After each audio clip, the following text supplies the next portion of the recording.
एक दफा ये एक ट्रेन पकड़ कर निकले और वहां पे जो ट्रेन में बैठे इनके पास पैसे तो थे नहीं। भिक्षु एक अधिकारी जो उनका भक्त, उन्होंने कहा नहीं नहीं बैठ जाइए, कोई समस्या नहीं है। उनकी बात मान के बाबा ट्रेन में बैठ गए। पैसे थे नहीं, टिकट थी नहीं। कुछ स्टेशन चलने के बाद नया टीसी आ गया। वो तो बेचारा चला गया। नया टीसी आया, वो अटक गया। अरे उतरो, बिना टिकट के बैठ गए हो, उतरो यहां से। बिना टिकट के बैठ गए। बोले मेरे को अधिकारी ने कहा। अरे कोई अधिकारी नहीं, बिना टिकट के बैठ गए हो। बाबा जी के लिए उन्होंने ऐसा बोला। बाबा जी उतर गए, जाके नीचे करौली नाम के स्टेशन पे नीम के पेड़ के नीचे बैठ के समाधि में बैठ गए। पर वो ट्रेन नहीं चली आगे।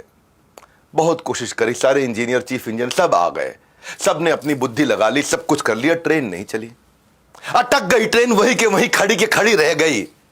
खूब हरी झंडी दिखाई जाए, हरी झंडी वाला, लेकिन ट्रेन नहीं चली। सारे अधिकारी आ गए, सबने जोर लगा लिया। उसके बाद लोगों ने बोला कि आपने उनके प्रति अपराध किया है। वो बहुत महान संत है जिनको आपने उतार के नीचे भेज दिया। माना नहीं टीसी। पर जब पब्लिक का प्रेशर बहुत बड़ा, वो टीसी घबरा गया। वो जाकर के उसने फिर पेड़ के नीचे, जो नीम का पेड़ था, करौली स्टेशन पे उनसे माफी मांगी। और जब माफी मांगी, फर्स्ट क्लास कंपार्टमेंट में जैसे ही बिठाया, ट्रेन चल पड़ी।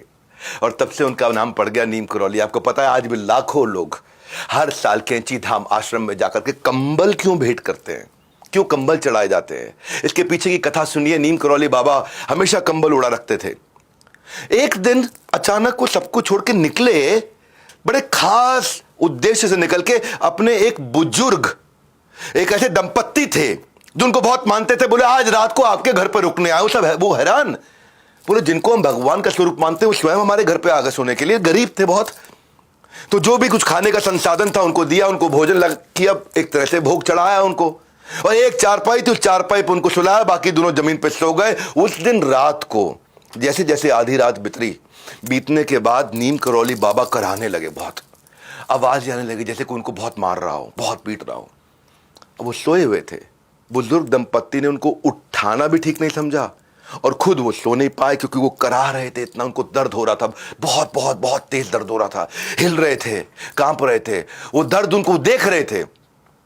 तो जब वो सुबह उठे, उठते ही नीम करौली बाबा ने धीमे से इस कंबल को आराम से लपेटा। आराम से लपेटने के बाद बुजुर्ग दंपत्ति को दे दिया। बोला इसे गंगा में प्रवाहित कर देना, कंबल खोल के मत देखना। ये बड़े हैरान हो गए दोनों।